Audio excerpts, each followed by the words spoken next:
రాష్ట్రంలో అన్ని రంగాల్లో అభివృద్ధి లక్ష్యంగా పనిచేస్తున్నారు మంత్రులు. దేశంలో తెలంగాణను నెంబర్ 1 గా నిలబెట్టేందుకు కృషి చేస్తున్నామని తెలిపారు. ఇవాళ సెక్రటేరియట్లో పలు శాఖల ఉన్నతాధికారులతో రివ్యూ నిర్వహించారు మంత్రులు.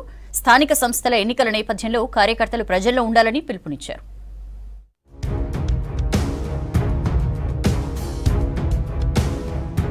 రానున్న వేసవిలో డిమాండ్ మేరకు విద్యుత్తును అందుబాటులోకి తెచ్చేందుకు రాష్ట్ర ప్రభుత్వం సిద్ధంగా ఉందన్నారు డిప్యూటీ సీఎం బట్టి విక్రమార్క. విద్యుత్ అధికారులతో వేసవిలో విద్యుత్ సరఫరా ప్రణాళికపై సమీక్ష నిర్వహించారు. విద్యుత్ శాఖలో లైన్మెన్ మొదలు విద్యుత్ శాఖ మంత్రి వరకు ఒక కుటుంబంలా పనిచేయాలని సూచించారు. మార్చి 1వ తేదీ నాటికి సబ్స్టేషన్ల నిర్మాణం, ఇతర పనులు పూర్తి చేసుకోవాలని ఆదేశించారు.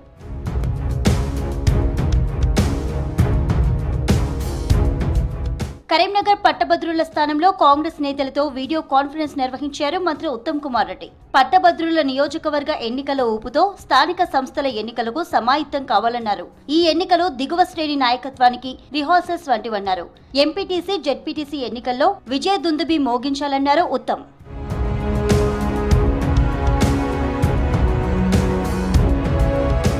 దేశంలోనే మార్గదర్శకంగా కులగణనను ప్రభుత్వం చేపట్టిందన్నారు మంత్రి పొన్నం ప్రభాకర్. ఎవరి లెక్క ఎంతో తేలాలని రాహుల్ గాంధీ భారత్ జోడో యాత్రలో చెప్పారన్నారు. కులగణనపై బీజేపీ, బీఆర్ఎస్ తప్పుడు ప్రచారం మానుకోవాలని సూచించారు. ఇటీవల నిర్వహించిన సర్వేలో పాల్గొనని కేసీఆర్, కేటీఆర్, హరీష్ రావుకు కులగణన సర్వే ఫామ్లు పంపుతున్నామని తెలిపారు పొన్నం. రాహుల్ గాంధీ గారు భారత్ జోడో యాత్ర సందర్భంగా కాంగ్రెస్ పార్టీ అధికారంలోకి వస్తే తప్పకుండా దేశవ్యాప్తంగా కులగణన చేస్తామనే మాట చెప్పినారు. అధికారంలోకి రాలే. తెలంగాణ రాష్ట్రంలో అధికారంలోకి వచ్చినాం. మా నాయకుని మాట ప్రకారంగా తెలంగాణ ప్రభుత్వం ఫిబ్రవరి 4వ తేదీ నాడు కేబినెట్ నిర్ణయం తీసుకొని ఫిబ్రవరి 16, 2024 నాడు బీసీ వెల్ఫేర్ మంత్రిగా శాసనసభలో తీర్మానం ప్రవేశపెట్టినాం. ఈ విధంగా ప్రక్రియ ప్రారంభించి కరెక్ట్ సంవత్సరం కాలం లోపల నిర్ణయం నుంచి నివేదిక దాకా రాగలిగినాం. గ్లోబల్ హబ్ గా హైదరాబాద్ ను తీర్చిదిద్దుతామన్నారు మంత్రి శ్రీధర్ బాబు. ప్రతి వ్యక్తికి టెక్నాలజీ చేరాలన్నదే తమ ఉద్దేశమన్నారు. స్కిల్ క్యాపిటల్ గా హైదరాబాద్ ఉండబోతోందని చెప్పారు. విద్యపై తాము పెట్టేది ఖర్చు కాదు, పెట్టుబడి అని చెప్పారు.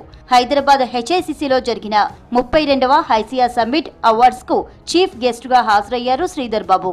In the global value chain driving intellectual property creation, deep tech innovation and high value development. If elders would have observed, our patents very minimal and we stand, India on the global front stand, on the lower edge of that patent registration. We have to move from there now. Chilukuru Balaji ఆలయ ప్రధాన అర్చకుడు రంగరాజన్ను పరామర్శించారు మంత్రి శ్రీధర్ బాబు.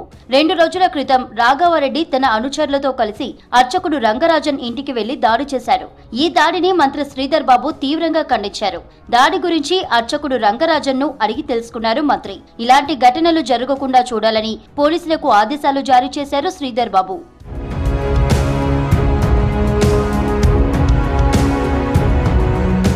సమగ్ర కుటుంబ సర్వేలో ఎక్కడ తప్పులు జరిగాయో కేటీఆర్ చెప్పాలని ప్రశ్నించారు మంత్రి కొండా సురేఖ.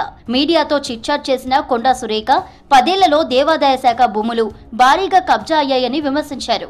మరోవైపు మహాశివరాత్రి పర్వదినం సందర్భంగా రాష్ట్ర వ్యాప్తంగా ఆలయాల్లో ఏర్పాట్లు చేయాలని అధికారులను ఆదేశించారు మంత్రి. సెక్రటేరియట్లో దేవాదాయ శాఖ ఉన్నత అధికారులు, ఈవోలతో మంత్రి కొండా సురేఖ సమావేశాన్ని నిర్వహించారు. భక్తుల తాకిడి ఎక్కువగా ఉండే వేములవాడ, కాళేశ్వరం, భద్రకాళి అమ్మవారి ఆలయాల్లో ఏర్పాట్లపై చర్చించారు.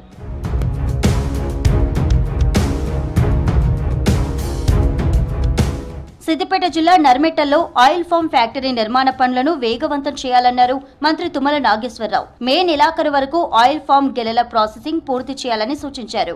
సెక్రటేరియట్లో సహకార శాఖ, ఉద్యాన శాఖ అధికారులతో సమీక్ష నిర్వహించారు తుమ్మల.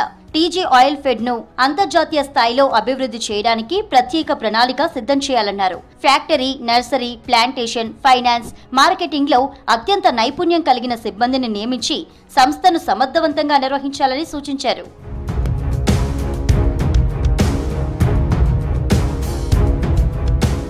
బీఆర్ఎస్ పాలనలో అన్ని రంగాలు నిర్లక్ష్యానికి గురయ్యాయన్నారు మంత్రి జూపల్లి కృష్ణారావు. 10 ఏళ్లలో విద్య, వైద్య రంగాల్లో కనీస మార్పు జరగలేదన్నారు. మీడియాతో చిట్చాట్ చేసిన మంత్రి జూపల్లి రైతుల గురించి మాట్లాడే అర్హత కేటీఆర్, హరీష్ రావుకు లేదన్నారు. బీఆర్ఎస్ హయాంలో అభివృద్ధిపై గొప్పలు చెప్పుకోవడం తప్ప చేసిందేమీ లేదని విమర్శించారు జూపల్లి.